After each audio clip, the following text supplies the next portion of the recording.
Alhamdulillah, kita memanjatkan kesyukuran kepada Allah Azza wa Jal yang telah mempertemukan kita lagi untuk malam ini, 23 September 2013 bersamaan dengan berapa hijrah ya? 17 Zulqa'dah 1434 hijrah. Okey. Kita akan teruskan perbincangan kita berkenaan dengan Manhajut Talaqqi wal Istidlal baina ahli sunnati wal mubtadi'ah yang ditulis oleh Syekh Ahmad bin Abdul Rahman As-Suwayyan. Bab yang pertama ini secara ringkasnya membincangkan berkenaan dengan manhaj yang terdapat dalam syariat Islam di sisi ahli sunnah wal jamaah. Okey. Dalam Al-Quran, dalam sunnah Nabi SAW, iaitu Al-Quran, sunnah Nabi dan juga ijma'. Ini tiga yang paling asasi. Okay. Kemudian berlaku sedikit khilaf berkenaan dengan qiyas. Walaupun jumhur akhirnya mengatakan qiyas juga termasuk dalam istidlal ataupun termasuk dalam dia panggil apa pendalilan lah. Okay. Antara dalil yang kita gunakan yang memang disepakati ialah Al-Quran, hadis Nabi, ijma' dan qiyas. Okay. Qiyas ini ada khilaf, tapi rajihnya jumhur mengatakan qiyas diterima dalam pendalilan, merupakan salah satu daripada sumber dalil. Okay. Kemudian dinyatakan di sini beberapa ayat yang berkaitan dengan apa yang telah dibincangkan. Okay. Dalam surah An-Nisa ayat yang ke-59, ya ayyuhalladzina amanu atti'ullaha wa atti'ur rasul wa ulil amri minkum fa in tanaza'tum fi syai'in farudduhu ila Allahi war rasul in kuntum tu'minuna billahi wal yawmil akhir dzalika khairu wa ahsanu ta'wila. Okey. Ayat ini dan terjemahannya boleh baca. Saya tak nak baca banyak sangat pasal buku ni dia bawa dalil, dalil Al-Quran, dalil hadis Nabi. Jadi bila saya baca yang Al-Quran tu, anda semua boleh baca yang terjemahan lah. Okay. Jadi kalau saya nak baca juga, jadi macam saya rasa lah macam masa kita kan terhad kan, wal asri demi masa ni. Okay. Jadi kita nak jalan lah. Jadi saya akan tekankan beberapa perkara yang dirasakan penting. Dalam ayat ini perintahnya ialah ati'ullah wa ati'ur rasul. Bagi orang yang beriman, taat kepada Allah, taat kepada Rasul, wa ulil amri minkum, dan orang yang memegang, yang berkuasa di kalangan kamu. Okay, orang yang berkuasa ini terbagi pada dua, iaitu al-umara dan juga al-ulama. Okay, seperti yang diuraikan oleh sebahagian para ulama. Okay. Kemudian Assalamualaikum. Perhatikan elok-elok ayat ini. Diulang ati'u 2 kali. Okay. Sedangkan subjek taat adalah 3. Maknanya yang diperintahkan untuk taat 3, tapi perkataan taatlah ada 2. Ati'u Allah, ati'u Rasul. Kemudian dia tak sebut ati'u ulil amri, hanya meletakkan waw dan ulil amri, dan mereka yang berkuasa di kalangan kamu. Okey. Di sini para ulama kita, kalau kita tengok lagi kitab tafsir dan sebagainya, menunjukkan menjelaskan bahawa kenapa dinyatakan ati'u 2 kali bukan 3 kali, kerana ati'u kepada Allah dan kepada Rasulullah sallallahu alaihi wasallam adalah ketaatan yang mutlak. Manakala wa ulil amri, kenapa tak disebut ati'u? Kerana ketaatan kepada mereka adalah tertakluk ataupun muqayyad, terikat dengan yang mutlak tadi. Selagi mana mereka ikut, maka taatlah. Jika mereka tak ikut, jangan taat, tak perlu taat. Okey. Perkara ini dihuraikan lagi dalam bahagian yang kedua ayat ini. Fa in tanaza'tum, sekiranya kamu berselisih pendapat tentang sesuatu perkara, farudduhu ila Allahi war rasul, kembalikanlah perkara itu yang diperselisihi kepada Allah dan Rasulnya. Okey, dan tak disebut pemerintah ataupun yang berkuasa. Okey, jadi ini semua menunjukkan bagaimana ketaatan kepada Allah dan Rasulullah sallallahu alaihi wasallam adalah ketaatan yang mutlak. Manakala ketaatan kepada ulil amri, pemerintah yang berkuasa, ulil amri, orang yang memegang kuasa, sama ada pemerintah ataupun ulama, adalah ketaatan yang tertakluk ataupun yang terkait dengan dua yang tadi itu. Okey, dapat faham yang ni, banyak masalah selesai. Antara masalah yang ada ialah masalah ta'assub, masalah fanatik. Okey, masalah fanatik wujud dalam masyarakat Islam dan juga masyarakat bukan Islam kan. Bila seseorang itu diangkat sebagai seorang yang hebat, seorang syekh dan sebagainya, maka kadang-kadang apa yang disebut dikira sebagai hujah, bahkan dikira sebagai dalil.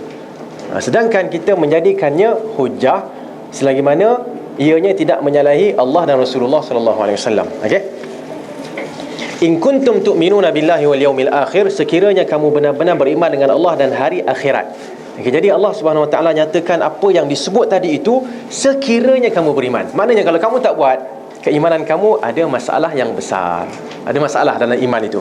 Okey, zalika khairun wa ahsanu ta'wila. Tengok betul-betul maksud tu. Itulah sebaik-baik dan secantik-cantik huraian ataupun sebaik-baik kesudahan. Maknanya kalau kita nak takwil, nak hurai dan kesudahan daripada sesuatu perkara yang berlaku, nak dapat yang terbaik, tengok Allah, tengok Rasulullah, tengok ulil amri sekiranya menepati Allah dan Rasulullah. Kalau tidak, maka la ta'ata li makhluqin fi ma'siyatil khaliq.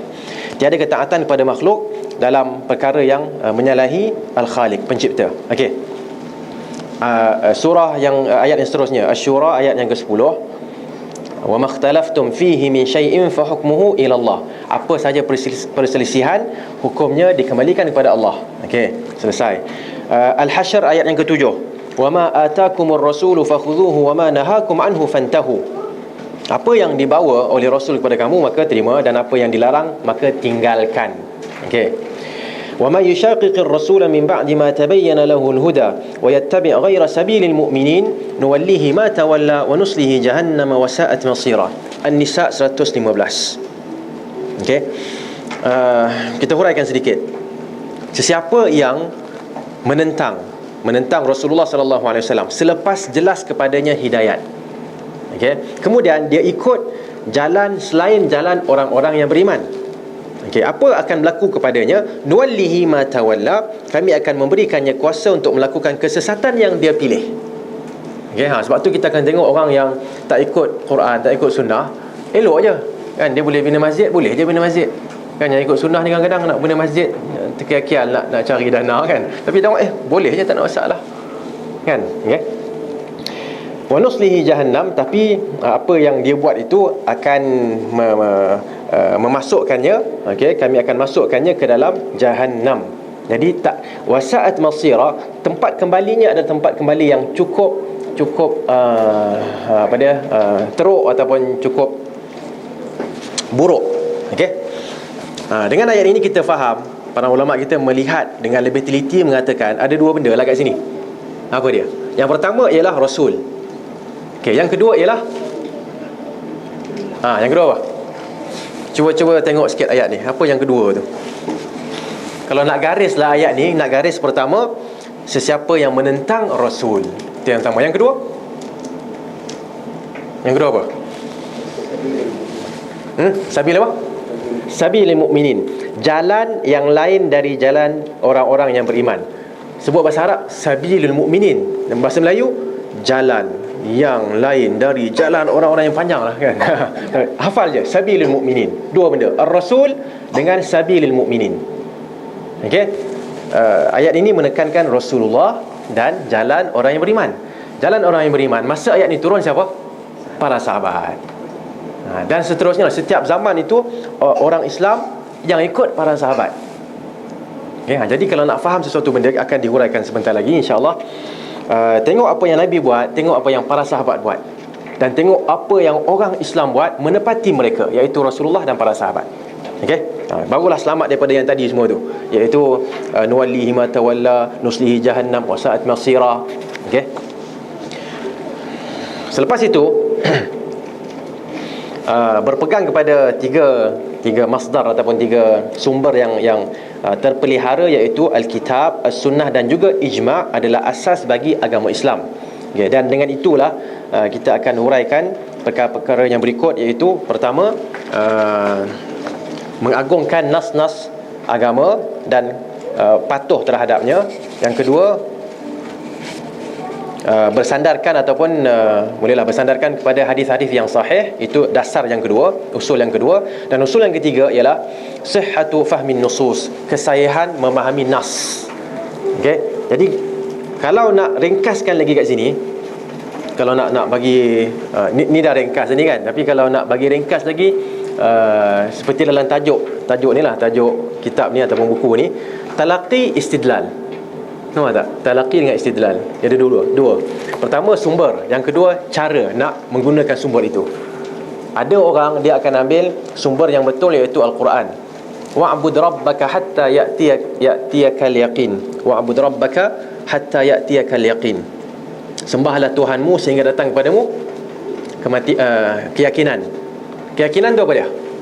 Kalau pergi kepada perbincangan fahaman tasawuf dan sebagainya, mereka akan mengatakan yakin itu adalah ada tiga kan? Ada apa? Apa dia? Haqqul yaqin dengan ainul yaqin dan ingat lagi ke lupa dah. Dengan ada tiga lah yang pentingnya. Okay? Jadi kat sini mereka faham yakin itu adalah keyakinan hati terhadap agama. Jadi nak sampai itu kena melalui proses-proses yang saya dah sebut dulu. Proses tasawuf yang 4 tu berakhir dengan ma'rifah, mengenali sebenar-benarnya dengan seyakin-yakinnya. Sedangkan Ibnu Katsir sebut al-yaqin huwa al-maut. Yakin kat sini adalah kematian. Kerana masa hidup ni kita masih lagi beriman dengan perkara gaib. Tapi bila datangnya siapa? Malaikat maut, iaitu nama dia siapa? Ada orang kata nama dia Israel, betul? Tak apalah, malakul maut, malaikat maut kan. Okay, bila datang malaikat maut, masa itulah nampak keyakinan. Itulah betul-betul yakin benda yang selama ini gaib dah nampak. Okey. Jadi perbincangan seterusnya akan difokuskan kepada tiga perkara ini. Usul pertama, mengagungkan ta'zimun nusus. Usul kedua, i'timad 'alal ahadits as-sahihah, hadis yang sahih sahaja yang diterima. Yang ketiga, kefahaman yang betul. Okey, dah dapat benda tu, agungkan Al-Quran, agungkan hadis yang sahih, tapi dengan cara yang betul. Okey, jangan ambil ayat Quran tapi guna salah. Kan? Antaranya macam wa nahnu aqrabu ilaihi min hablil warid. Kan biasa dengar ayat ni kan. Saya rasa mungkin dalam sebahagian orang yang belajar ilmu kebatinan ke kan, Tuhan tu di mana? Tuhan kat urat apa nama kan? Marikh ke? Marikh kan. Marikh tu ialah Mars, planet tu kan dalam bahasa Arab lah. Urat ni lah. So Allah berada kat sini. Dia bawa lah ayat ni. Kita baca betul juga kan. Wa nahnu aqrabu ilaihi min hablil warid, daripada urat ni. Tapi bila kita cek balik semula, huraian sebenarnya malaikat yang mencatat. Idh yatalaqqal mutalaqiyan, ayat yang seterusnya menghuraikan ayat yang dibincangkan. Iaitu tatkala dua malaikat mencatat, raqib, atid. Okey. Dengan itu kita akan pergi terus kepada usul yang pertama. Saya kira bila dah ada terjemahan, artinya orang yang datang tu dia dah baca lah, saya kira macam tu. Okay? Tapi kira malam ni masih lagi dimaafkan mungkin kerana kita tak tahu belah mana kan. Saya pun dah lupa kat mana. Tapi kita kira akan datang nanti, sebelum datang tu baca. Dan buku ni antara buku yang perlu dibaca dari mula sampai habis. Pasal dalam dia banyak kisah. Okay, saya pernah ditanya satu soalan. Okay, saya cuba ajukan soalan itu sekarang ni, iaitu bagaimanakah caranya saya nak kuatkan iman? Apa saya kena buat? Cara saya nak kuatkan iman saya kena buat apa? Cuba bayangkan anda berada di tempat saya, ditanya soalan tu. Apa nak jawab? Jawapan dia banyak sangat kan? Banyak sangat. Kena pilih lah. Apa dia? Apa dia? Zikrullah. Berzikir. Lagi? Lagi apa? Belajar. Okey, lagi? Kalau nak belajar ilmu apa? Kan ilmu kan banyak kan. Ilmu tajwid, ilmu nahwu, ilmu saraf. Oh, jenuh nak belajar tu kan. Fa'ala yaf'alu fi'lan fahuwa fa'ilun wa dzaka maf'ulun. Apa semua tu nak hafal semua tu. Nampak? Ilmu tauhid. Lagi ilmu apa lagi? Nak kuatkan tu. Ustaz, saya dah belajar dah ilmu tauhid ni, tapi rasa macam ada kan? Ada rasa tak benda tu? Siapa yang dah belajar tauhid kat sini? Tauhid uluhiyah, rububiyah, asma' wa sifat. Tapi kadang dia rasa macam Dia tak kuat, bukan tak yakin, tak kuat. Tak kuat, benar tak? Okay. Ada tak orang yang rasa macam tu?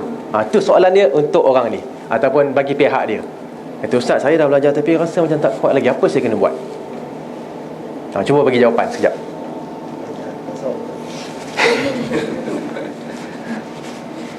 Apa jawapan dia? Jawapan dia ialah laqad kana fi qasasihim ibratun liulil albab, kan? Dia tak? Okay. Sesungguhnya pada kisah-kisah mereka itu adanya ibrah, adanya pengajaran bagi orang yang ada fikiran. Okay.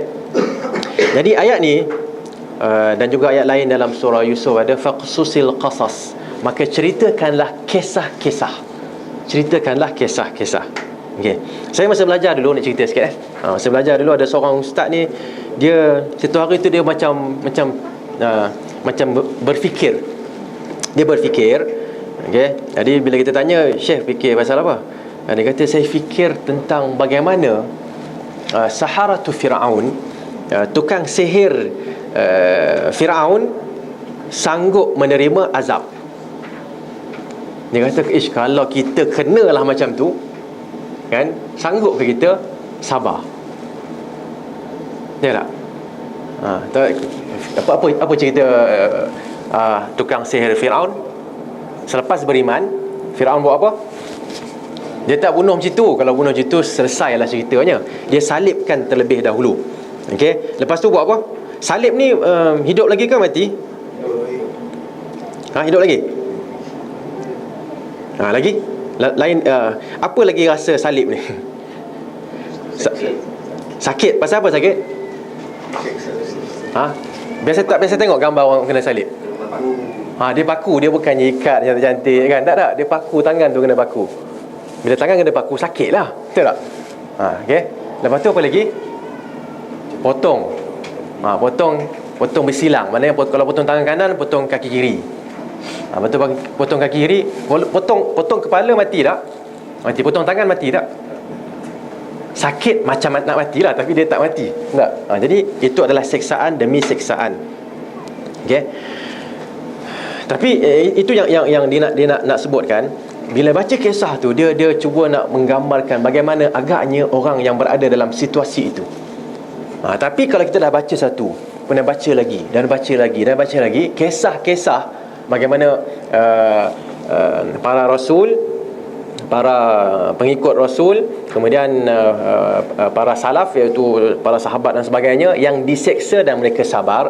Kalau kita baca, tengok elok-elok, barulah kita dapat sedikit merasakan bahawa mereka buat sesuatu kerana sesuatu. Dia dah sampai satu tahap tu, dia nak korbankan sesuatu kerana sesuatu yang lebih besar. Okay? Kerana Allah Subhanahu Wa Taala. Dia sebut korbankan nyawa, dia tak kisah. Kita sekarang ni mungkin tahap agaknya korbankan masa, kan, korbankan harta sikit, kan. Tapi korbankan nyawa, fikir 2-3 kali kat tu. Betul tak? Nak sampai tahap tu. Tapi bila para sahabat tak kisahlah, pasal dia dah melalui.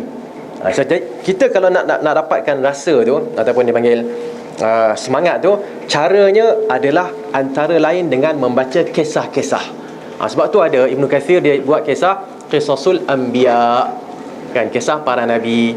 Bahkan dia buat satu kitab yang lebih besar lagi, Al-Bidayah wan Nihayah. Itu besar sangatlah. Ambil sikit dulu. Bidayah wan Nihayah, daripada awal kejadian sampailah masa dia hidup tu. Okey, baca. Kita ambil bahagian yang tertentu, kisah-kisah para nabi, bagaimana mereka berhadapan dengan kaum mereka. Okey. Kemudian kita ambil pula kisah Rasulullah, kisah Abu Bakar, Umar, Uthman, Ali. Ini kira macam homework lah saya bagi. Masa kita tak ada, walaupun kita sekarang ni di universiti, kan, tapi dia tak ada macam apa dia panggil, kita tak ada ambil kedatangan, tak ada ambil exam, apa tak ada. Tapi kita kena buat benda tu. Memang kena buat, kena baca. Siapa Rasulullah? Nama dia siapa? Kan? Dia daripada mana? Paling kurang kena ada lah sikit-sikit tu. Dah ada lupa tak apa. Jangan tak ada dan lupa. Itu lagi dahsyat. Dah tak ada, lupa pula tu. Lagi teruk lah. Okay. Okey, baik.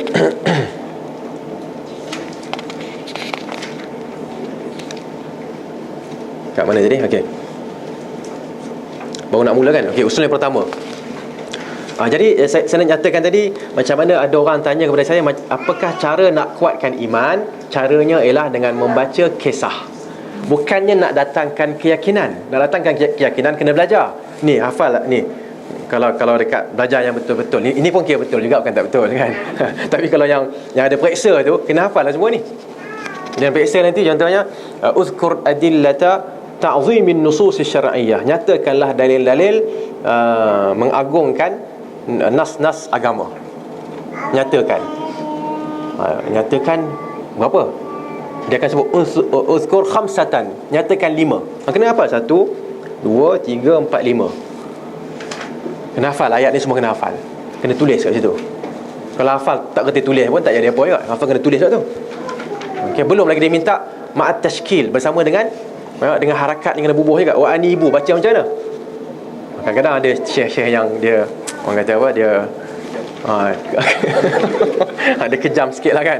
Dia minta macam tu ada juga kan. So kita kena belajar lah benda tu. Okay? Dan sebenarnya itulah dia kehebatan ahli sunnah wal jamaah. Hafal nas, hafal Al-Quran, hafal Al-Quran, hafal hadis Nabi. Paling kurang yang berkenaan dengan sesuatu tajuk. Okay, kalau nak faham tentang tajuk ni, kena hafal 1 ataupun 2 tentang tajuk ni. Dia pasal dia, saya rasa mungkin ada 10 ke berapa. Hafal 2 cukup lah kan. Yang paling orang kata dominan, yang paling hebat sekali kat ayat ni apa dia. Okay, tak apa, kita teruskan.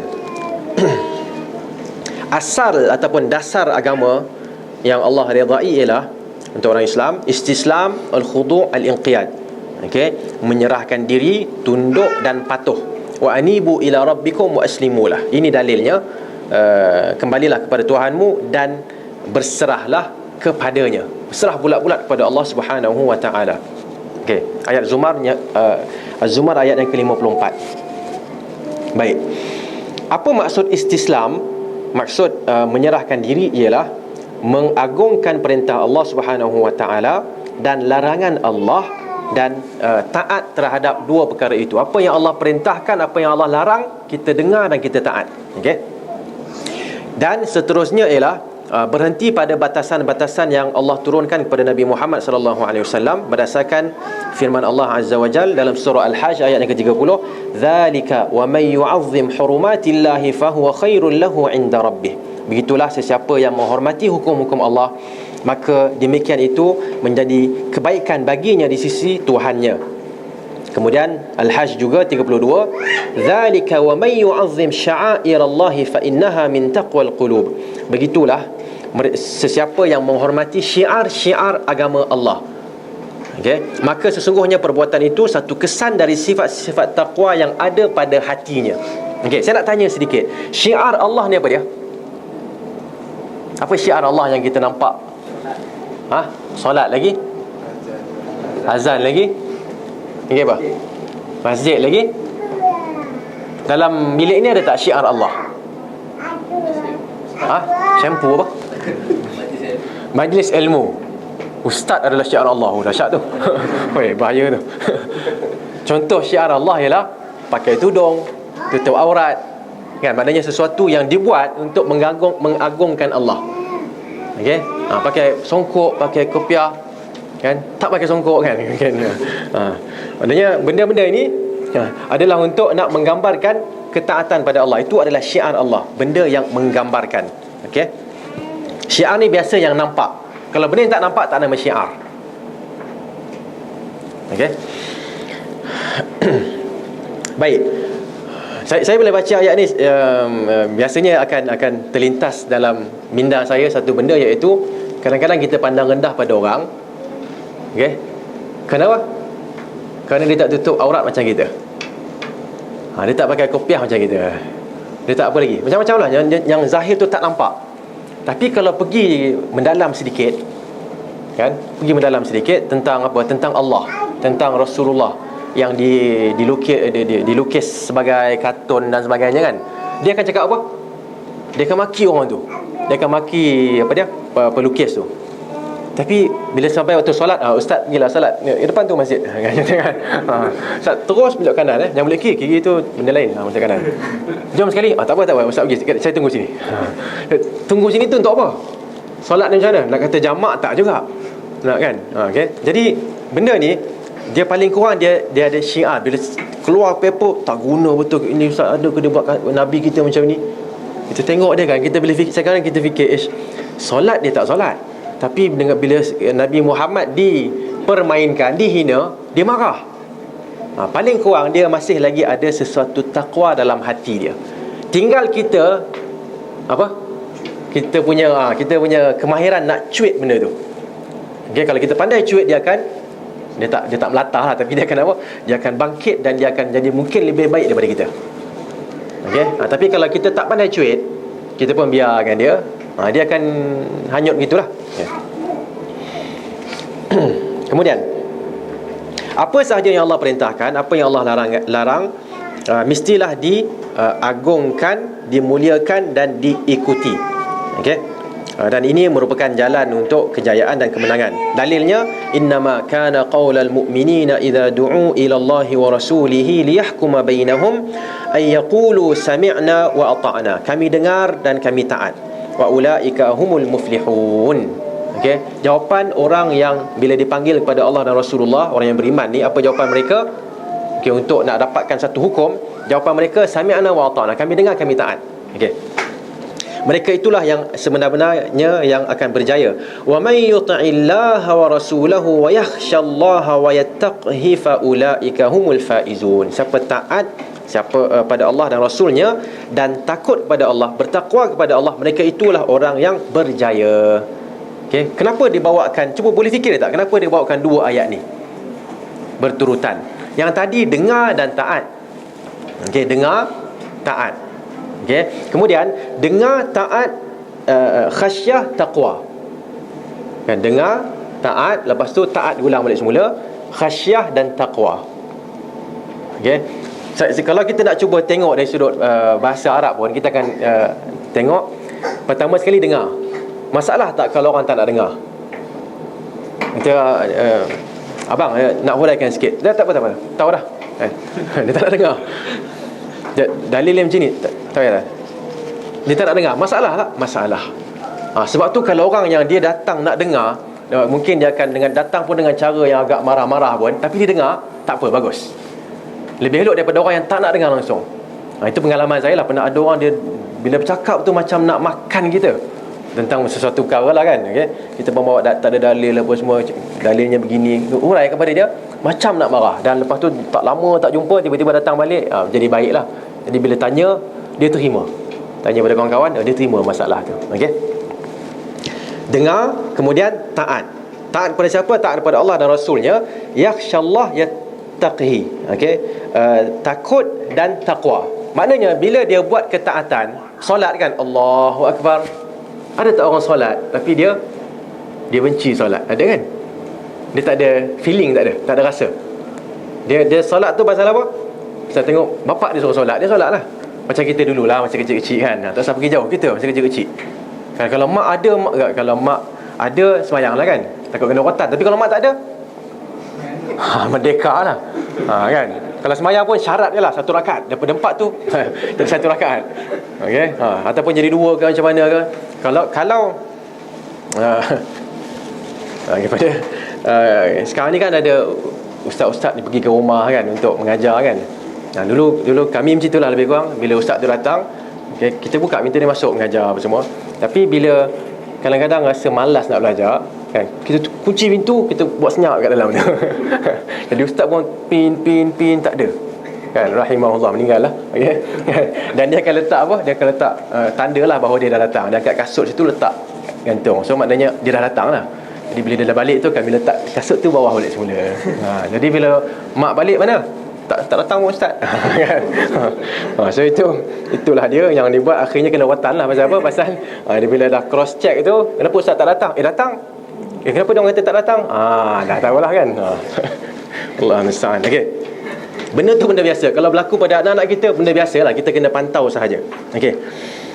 Khasyah dan taqwa Tadi taat. Taat ialah kita taat, kita buat. Kadang-kadang ada orang buat tak khasyah pun, tak ada takut pada Allah pun. Okey. Dia kadang-kadang dia tak buat, tak ada pun takwa. Takwa dari sudut taat ada, takwa dari sudut praktikal ada, tapi takwa dari sudut perasaan tak ada. Sebab tu datang hadis Nabi mengatakan ada orang solat dapat penuh, ada orang solat dapat setengah, satu per berapa, sampailah kosong. Kerana dia tak ada rasa. Solat pasal sampai waktu Zuhur dah. Oh, banyak kerja tak buat, berhenti tak. Allahu Akbar. Dia fikir tadi tu, kenapa lah tak, apa nak buat ni kan. Allahu Akbar dia. Turun Sami Allahu liman hamidah kan. 4 benda yang difikirkan itu tak habis. Kan? 3 je yang habis. Tiba-tiba imam dah bagi salam. Apa jadi pada dia? Dia sebutlah subhanallah. Pasal apa? Pasal dia fikir 4 benda. 1 rakaat 1 masalah, 2 rakaat 2 masalah, 3 rakaat 3 masalah. Tiba-tiba imam bagi salam. Imam salah lah kan? Subhanallah kan? Orang lain semua senyap. Dia seorang aja yang sebut subhanallah.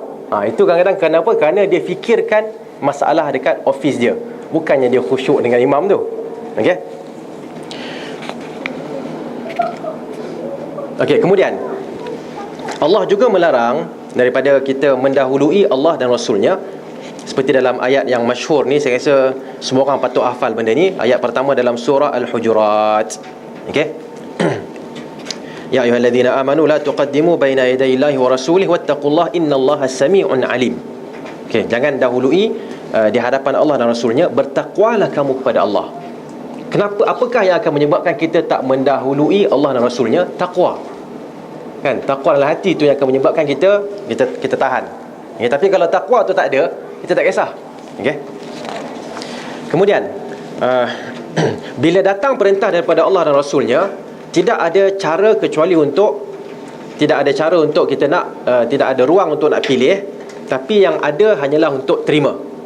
Okay, dalilnya pun wa ma kana lil mu'minin wala mu'minatin idza qada Allahu wa rasuluhu amra ay yakuna lahumul khiyaratu min amrihim. Tidak boleh bagi orang yang beriman, lelaki atau perempuan, sekiranya Allah tentukan sesuatu dan Rasulnya juga begitu, tentukan sesuatu, tidak boleh baginya untuk nak memilih, membuat pilihan. Tak ada pilihan lagi dah. Okey. Suratul Ahzab 36. Ini pun kira benda yang wajib dihafal sebenarnya. Kemudian Allah juga menafikan iman secara total daripada orang yang mengingkari hukum Nabi SAW dan tidak redha kepada hukum Nabi SAW, ataupun rasa tak puas hati. Terimalah tapi rasa tak puas hati pasal kadang-kadang kita ada juga terasa gitu kan. So kena didik diri kita, buangkan benda tu. Tak puas hati jangan ada dalam hati kita. Fala wa rabbika la yu'minuna hatta yuhakkimuka fima shajara bainahum.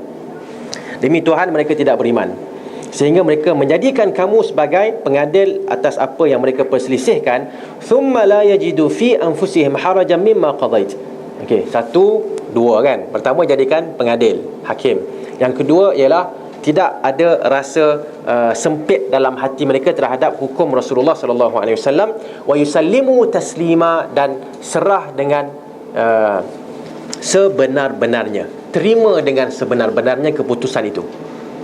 Okay, baca ni macam senang tau, tapi bila datang pada praktikal, kadang-kadang barulah kita akan nampak banyak. Kalau tengok muhasabah satu hari ni, kan ada, okay, pagi tadi dah tak ikut dah, tengah hari tak ikut lagi, asar tak ikut lagi. So kita kena tengok. Setiap seorang dia adalah dia punya kes sendiri kan, tak sama. Okay, pagi tadi ikut contohnya cakap bini kan, yang tengah hari ikut cakap anak, petang ikut cakap bos, contoh kan, bos suruh buat benda lain, tahu dah benda tak boleh ni kan, tapi buat juga. Okay, so pandai-pandailah bertaubat kepada Allah Subhanahu wa taala. Kemudian Allah huraikan lagi bahawa sebab berlaku perkara ini, tak taat Rasulullah, ialah hawa nafsu.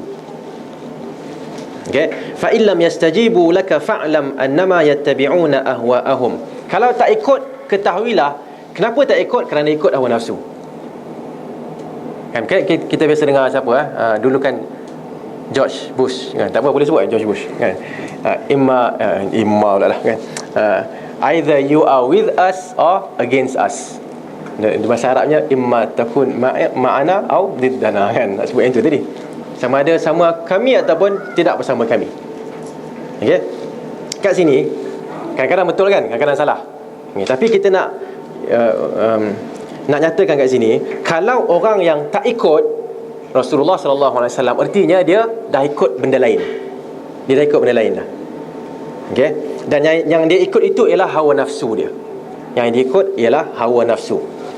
Tak ada, jangan kata tak saya tak saya hadis ni saya tak terima bukan kerana hawa nafsu, tak, tapi logik logik tu hawa nafsu lah tu. Tapi masyarakat kita hawa nafsu lah tu. Okey. So kita kena ikutkan, jadikan masyarakat ikut hadis, bukannya hadis yang ikut masyarakat. Okey, dan begitulah yang seterusnya. Dan wa man adallu mimman ittaba'a hawahu bighairi hudan min Allah innallaha la yahdil qaumadh zalimin. Okey, tidak adalah orang yang paling sesat daripada orang yang ikut hawa nafsunya, dan Allah tidak akan memberi hidayat kepada mereka, orang yang zalim. Okey. Kemudian seterusnya, Allah memberi amaran kepada orang yang menyalahi perintah Rasulullah sallallahu alaihi wasallam. Falyahdharil ladzina yukhalifuna an amrihi an tusibahum fitnatun aw yusibahum adzabun alim. Hendaklah mereka yang menyalahi, mereka yang menyalahi perintah Rasulullah, yahzar iaitu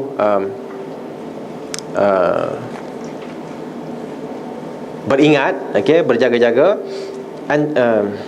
an tusibahum fitnatun, menjaga-jaga jangan mereka ditimpa bala bencana, au yusibahum azabun alim, ataupun ditimpakan azab yang tidak terperi sakitnya, yang amat menyakitkan. Surah Nur 63. Okey, maksudnya kalau langgar perintah Rasulullah sallallahu alaihi wasallam, dua benda akan berlaku. Satu, fitnah.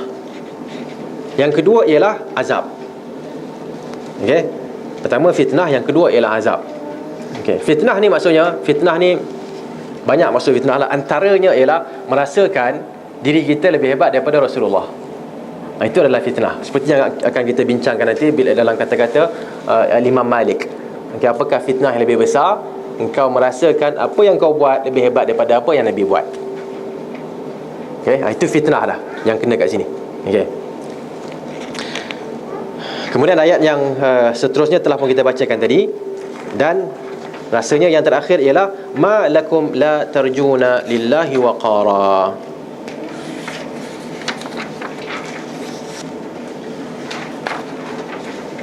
Ayat ni tak dimasukkan dalam terjemahan. Tak apalah. Yang pentingnya ialah Allah Subhanahu Wa Taala mencela orang yang tidak mencari waqar, iaitu ketenangan daripada Allah Subhanahu Wa Taala. Dan sepatutnya kita sentiasa mengagungkan apa sahaja perintah yang datang daripada Allah Subhanahu Wa Taala, dan juga mengagungkan larangan Allah. Bukan buat larangan. Apa bila Allah larang je, kita anggap larangan tu satu larangan yang tinggi yang perlu kita laksanakan. Okey. Sekarang ni barulah kita akan pergi lihat kepada kisah-kisah. Kisah-kisah ni lah yang sepatutnya kita, bila baca ni kisah-kisah ni, sepatutnya menimbulkan apa? Satu perasaan dalam diri kita. Kalau dia tak timbul juga, tak tahulah kan. Ayat Quran tadi kalau baca tak timbul, satu masalah lah, musibah lah. Waktu baca lagi kisah, musibah juga kan. Kalau tak berubah hati kita, macam mula-mula datang tadi, keras, degil kan. Tak boleh. Jadi kita kena daripada alam ya'ni lil ladzina amanu an takhsha'a qulubuhum li dzikrillah. Bukankah telah tiba masanya untuk orang yang beriman agar hati mereka menjadi khusyuk, takut apabila dengar firman Allah ataupun ayat-ayat Allah Subhanahu Wa Taala. Okey. So kena ajarlah diri kita ni. Baik. Contoh yang ada. Contoh yang pertama ialah berkenaan dengan mengagungkan kalam Rasulullah, kalam Nabi SAW. Terus kepada contoh-contoh yang ada. Yang ni saya rasa saya akan baca yang tak apalah, kita tengok satu persatu. Nak baca semua ataupun kita buat rumusan. Pertama ialah daripada Abu Qatadah. Beliau berkata, kami dahulu di sisi Imran bin Husain. Okey. Dalam sekumpulan kami, dan di tengah-tengah kami Bushair bin Ka'ab. Lalu Imran telah bercerita kepada kami pada hari berkenaan dia telah berkata, telah bersabda Nabi SAW, sifat malu adalah kebaikan seluruhnya. Al-haya'u kulluhu khair. Sifat malu ni semuanya baik. Ini siapa cakap? Sahabat cakap bahawa Nabi telah bersabda begitu. Hadis Nabi lah. Tiba-tiba Bushair ni dia kata, kan, dia bacaan dia agak luas sedikit, kan. Dia baca kitab-kitab, dia panggil hukama. Hukama ni, hakim ni panggil apa? Apa dia panggil? Kitab-kitab hikmah, kata-kata hikmah lah. Dia kata apa? Kami dapati di dalam setengah kitab yang ada kata-kata hikmah ini, okey, bahawa malu itu antaranya ada, sesungguhnya kami dapati dalam sebahagian kitab-kitab hikmah, bahawa darinya, mana dari sifat malu itu ada ketenangan dan ketundukan kepada Allah, dan darinya ada kelemahan. Okey, bercanggahan tak dengan hadis tadi? Hadis tadi, malu, sifat malu semuanya baik. Tiba-tiba dia kata, kami baca lain. Kami baca malu tu ada yang baik dan ada yang tak baik. Okey. Kemudian Imran, dia bila dengar tu dia marah sampai merah mata dia. Okey. Dan dia kata, aku tidak sangka aku menceritakan kepada engkau daripada Rasulullah sallallahu alaihi wasallam dan engkau menjawab perkara itu, hadis itu. Okey. Kemudian Imran ulang lagi hadis tadi. Imran ulang, dan siapa tadi nama dia? Bushair pun ulang balik semula kenyataan dia. Okey. Lalu Imran marah lagi, kan, dia marah sangat sampai kami terpaksa pujuk dia. Dan kami terpaksa kata pada dia, dia ni jangan risau, dia ni orang kita. Dia ni bukan orang jahat lah, dia orang kita. Kan? Okey. Dia ni salafi. Dan dia bukan munafik dah, betul. Dia orang baik. Tapi mungkin dia kadang-kadang orang baik pun kadang tersilap, kan. Okey. Tapi yang pentingnya kita nak tengok kat sini, dalam kisah ni kita nak tengok bagaimana Imran bin Husain, okay, sahabat Nabi, dia mengagungkan hadis Nabi, kata-kata Nabi SAW. Okay, dan itu yang kita kena buat. Apa yang daripada Nabi SAW kita terima, itu yang terbaik. Lepas tu barulah tengok yang lain. Okay, jangan kita buat benda tu sama ataupun melebihi, lagilah musibah. Okay. Abdullah bin Umar sebut, saya telah mendengar Nabi SAW bersabda, jangan larang wanita-wanita kamu daripada pergi ke masjid sekiranya mereka minta izin. Okay. Nak keluar pun, wanita ataupun isteri nak keluar rumah, kena minta izin tak? Kena. Mana-mana pun kena minta izin. Kalau katalah isteri tu dia bolehlah, dia pelajar, dia nak belajar. Okey. Dan dia minta izin dekat suami dia untuk belajar benda yang suami dia tak boleh nak ajar. Boleh tak suami dia larang? Boleh tak boleh? Saya tak tahu kenapa saya tanya soalan ni, tapi tak apalah. Boleh tak boleh? Kalau yang fardu ain tak boleh. Dia fardu ain, benda yang wajib isteri tu tahu pada dirinya sendiri. Okey, suami dia tak mampu nak ajar. Jadi dia kena, sepatutnya suami tu berkewajipan untuk menghantar isterinya belajar. Tapi kalau isteri dia dah minta izin nak bagi, dia tak bagi, boleh tak suami tu tak bagi? Jawapan dia tak boleh, pasal fardu ain. Tapi kalau bukan fardu ain, fardu kifayah, boleh je dia tak bagi. Ya, saya rasa saya sebut benda ni kerana ada seorang pelajar tu, dia datang masuk kelas, ya, dia tanya, ustaz, saya datang tadi, dia kata apa, anak dia tak sihat ke, suami tak sihat. Suami kata janganlah datang, kan, duduklah kat rumah, kan. Ya, jadi tapi saya fikirkan ilmu, saya datang juga, kan. Kata, ustaz macam mana ustaz, patutkah saya datang atau patut duduk rumah, kan. Saya kata kat dia, patutnya duduk kat rumah. Datang buat apa? Datang buat apa? Dah tahu dah suami sakit, anak sakit, kan. Datang buat apa? Kan benda yang datang ni boleh diganti. Okay, kalau beritahu saya pun, saya letak hadir lah, jangan risau lah, saya letak hadir. Masalah saya tak tahu, tapi saya hadir lah, tak apa. Pasal dia ada task yang lebih besar lagi, kan, mission yang lebih besar lagi, jaga suami dia. Dan seolah-olah hari tu macam dia tak dapat izin untuk keluar lah. Okey, tak apa, itu sambilan sikit-sikit. Kemudian Bilal bin Abdullah, anak kepada Abdullah bin Umar, telah berkata, wallahi na'uhunna, demi Allah kami akan larang mereka keluar. Okey. Dan tengok kat sini apa yang berlaku ialah Abdullah pun dia paling kepada anak dia iaitu Bilal, dan dia telah berkata, dia telah maki kawan tu, maknanya anak dia tu, dengan makian yang teramat sangat. Maki dia maki habis-habisan lah. Anak dia sendiri dia maki. Okey. Dan periwayat itu mengatakan, periwayat hadis mengatakan, aku tak pernah dengar saya tak pernah dengar Abdullah bin Umar maki macam tu. Betul tak? Okay? Kadang-kadang kita tengok orang yang tak pernah marah kan, tiba-tiba dia marah. Oh, jangan main. Okay, bahaya. Orang tak pernah marah, dia marah, bahaya. Orang yang memang dia jenis gebang, dia jenis sembang, tak boleh cakap lah benda pun, kita pun tak apa-apa nak terima sangat lah kan. Tapi kalau dia memang jenis tahan, tiba-tiba dia marah, siap. Okay? Dan Abdullah bin Umar cakap, ini hujah dia, kenapa dia marah? Ukhbiruka ar Rasulillah, saya cerita kepada kamu daripada Rasulullah, tapi kamu tetap juga cakap kamu akan larang mereka. Nabi kata jangan larang, engkau kata larang. Engkau memang sepatutnya dicaci dan dimaki, walaupun anakku sendiri. Nampak tak? Kita kadang-kadang mungkin kalau anak kita, tak apa, kalau anak orang siap lah kan. Tak, dia anak kita lah yang kena. Okey. Abdullah bin Mughaffal telah melihat seorang lelaki di kalangan sahabatnya baling batu.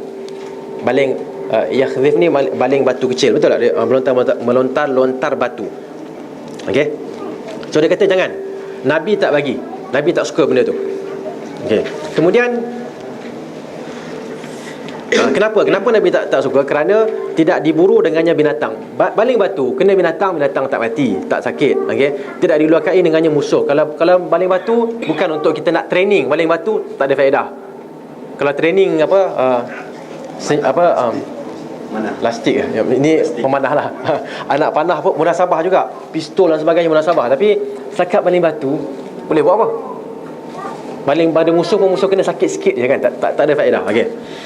Kemudian, tapi yang boleh berlaku dengan baling batu ni ialah boleh menyebabkan dia kata apa?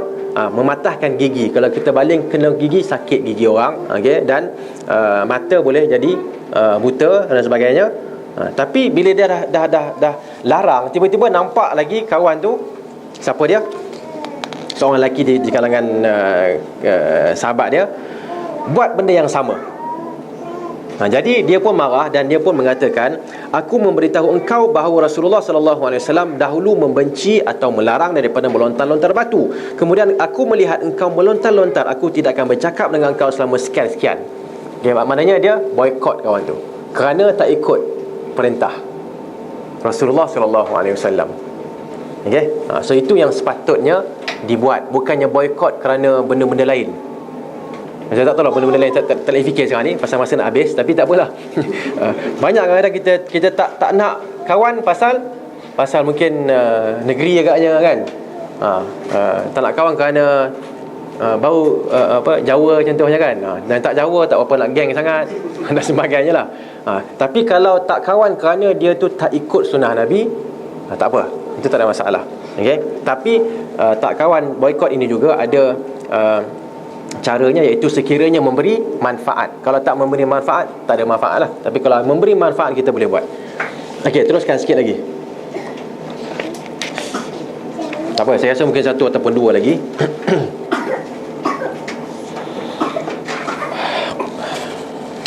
Qabisah Asy-Syami meriwayatkan bahawa Ubadah bin As-Samit radhiyallahu anhu telah pergi ke bersama seorang lelaki ke Rom. Beliau melihat orang ramai, mereka berjual beli serpihan emas dengan dinar-dinar dan serpihan perak dengan dirham-dirham. Okay, satu muamalat yang berunsur riba. Lalu dia telah berkata, wahai orang ramai, kamu sedang memakan riba. Aku telah mendengar Rasulullah sallallahu alaihi wasallam bersabda, janganlah kamu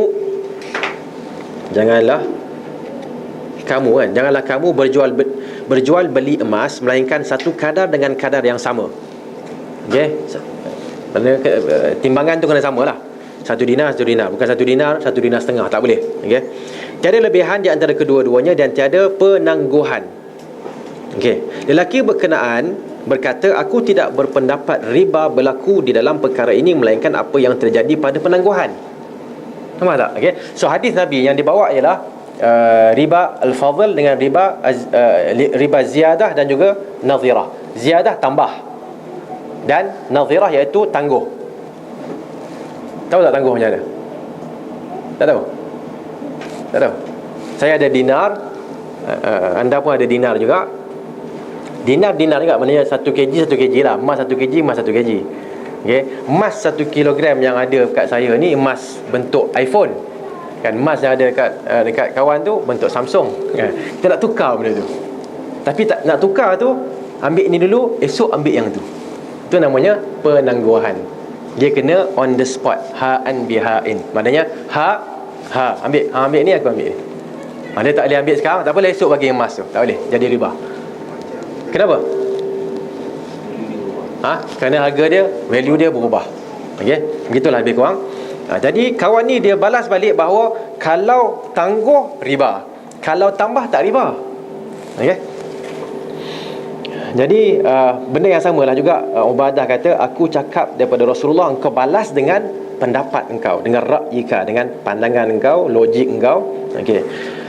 Dan ringkas dekat situ, Ubadah kata, aku akan keluar dan aku tak akan duduk di tempat yang engkau adalah pemerintah. Dia pun balik ke Madinah. Umar kata, kenapa balik? Kan? Dia kata, dia cerita semua benda tu. Jadi Umar hantar dia balik semula, pergi semula ke mana? Ke Rom sana tu. Okey. Dan engkau tak, dia bukan pemerintah engkau. Maknanya sama ada boleh difahami kat sini, sama ada Omar lucutkan jawatan ataupun dia pergi tapi dia dikecualikan. Okey. Tapi zahirnya yang pertamalah, iaitu kawan dia dilucutkan jawatan. Wallahu alam. Okey. Dan Omar faham orang tu Ubadah buat benda tu kerana mengagungkan dalil hadis. Sebab tu dia sebut faqabbahallahu ardan lasta fiha wa amsalak. Okey. Kerana celakalah bumi yang engkau dan orang seperti engkau tidak ada di dalamnya. Satu tempat yang engkau, orang yang baik-baik tak ada kat situ, bumi tu tak ada faedah, tempat tu tak ada faedah. Okey. Okey. Saya rasa kita baca yang terakhir, mungkin buka untuk soalan ke untuk 2-3 minit. Abdullah bin Abbas sebut tamatta'an Nabi sallallahu alaihi wasallam. Nabi telah melakukan haji tamattu'. Okay, bukan nikah mut'ah, jangan salah faham nak. Haji tamattu'. Maka Urwah bin Zubair telah berkata, Abu Bakar dan Umar larang daripada mut'ah. Mut'ah iaitu mut'atul hajj. Okey, haji tamattu'. Okey. Jadi Ibn Abbas mengatakan, ma yaquluhu Urayyah. Siapa faham benda ni?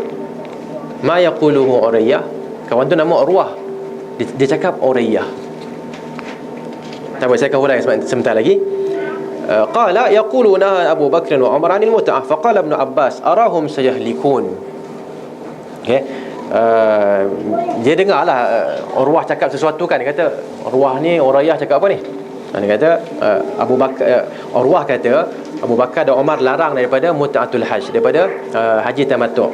Okey. Jadi Ibn Abbas kata mereka ni akan binasa. Orang macam ni akan binasa. Okey. Kenapa? Aku cakap qala Nabi sallallahu alaihi wasallam, boleh dia jawab Abu Bakar dan Umar. Okey. Nabi buat tapi dia kata Abu Bakar Umar tak bagi.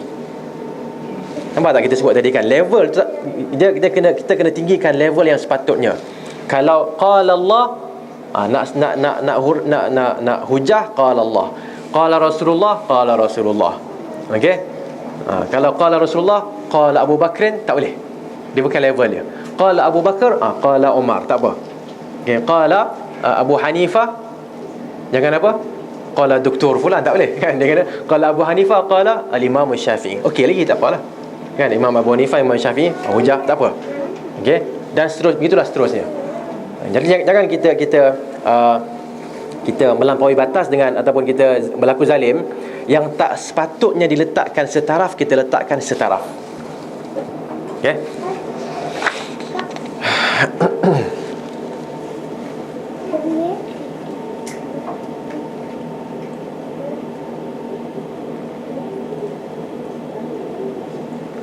Urayyah Kalau ikut terjemah kat sini, apa yang dikatakan oleh si telanjang. Okay. So, ini Ustaz siapa? Ada seorang Ustaz Ustaz Yun, tak ingat nama dia kan. Dia terjemahkan gitulah. Okay. Apa yang saya faham, Urwah nama. Kalau kita tasghirkan Urwah, dia jadi Urayah lah. Kan macam Fadl, Fudail.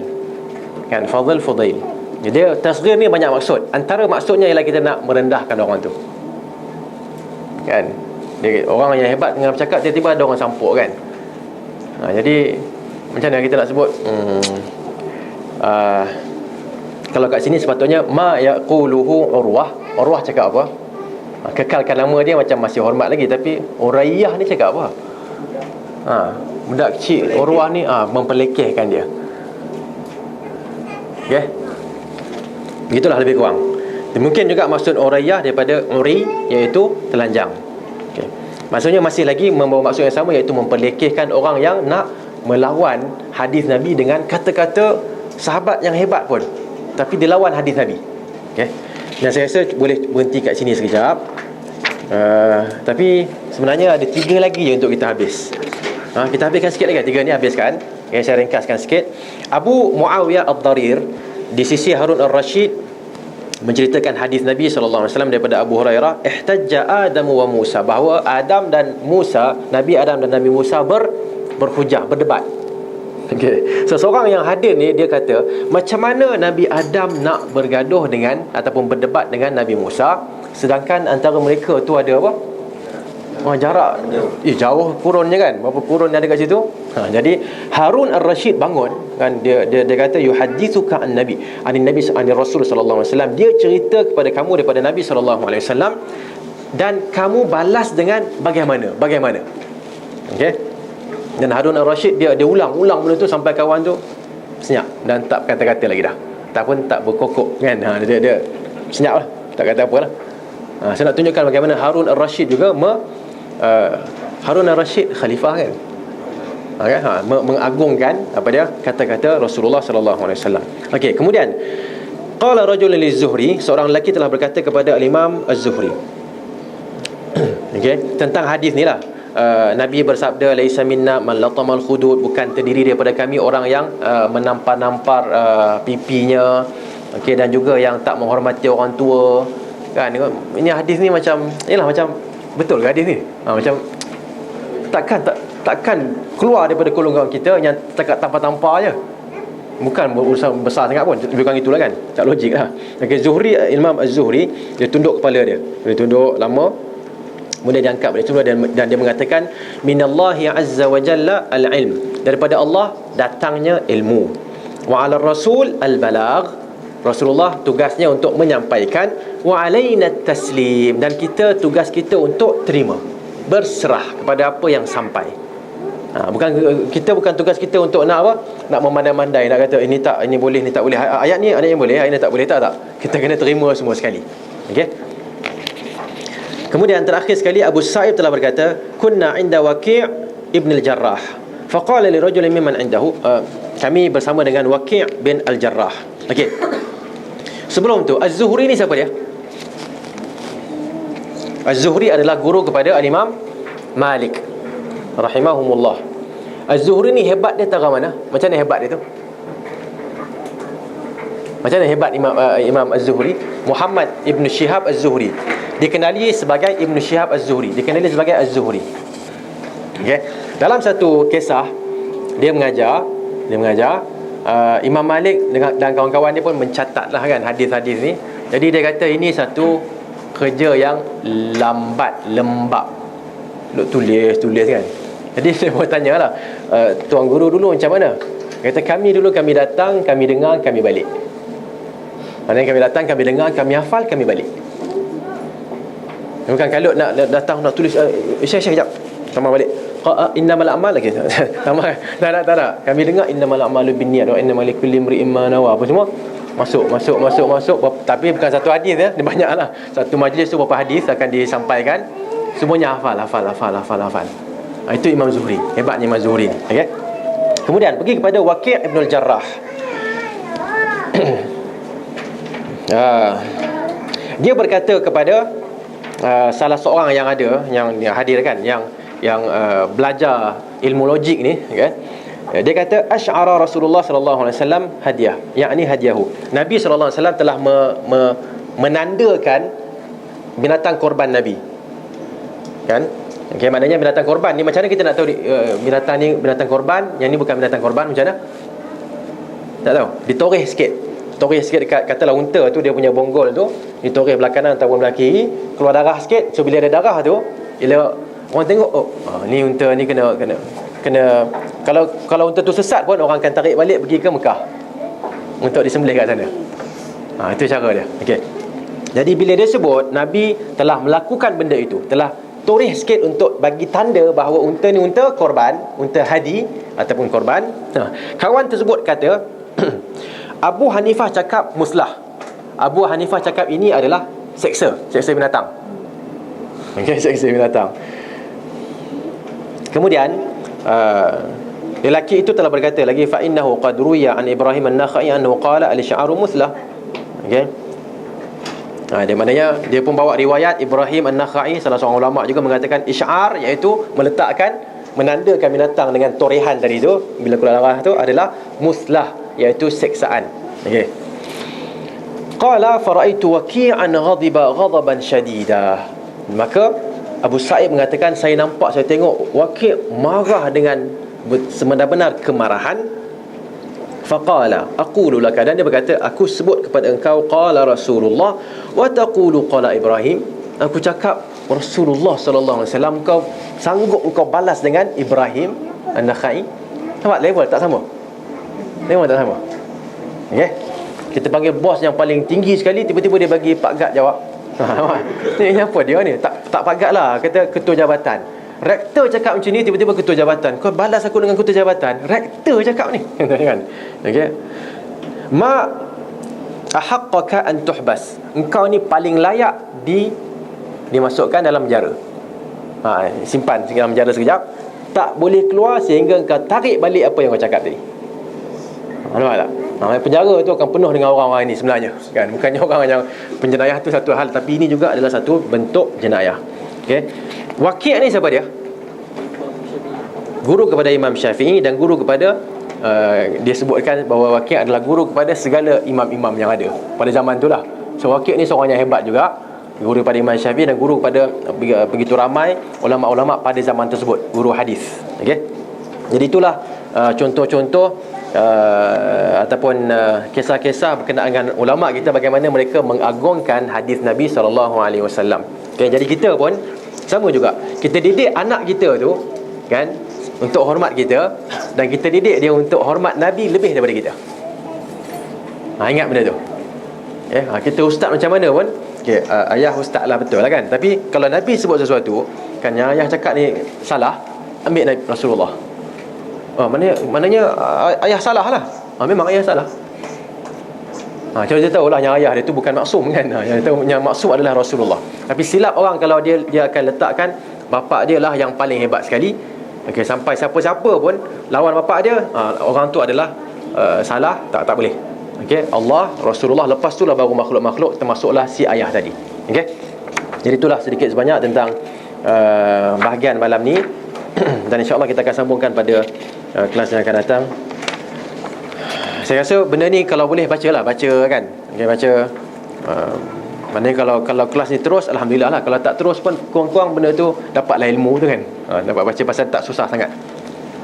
Okay, kalau ada apa-apa soalan nak tanya? Ustaz, pertama Ustaz tanya terangkan tadi tentang penangguhan. Hari ini banyak lakukan jual TV melalui online kan. Jadi kita kena bayar dulu dan kemudian baru kita dapat barang lepas.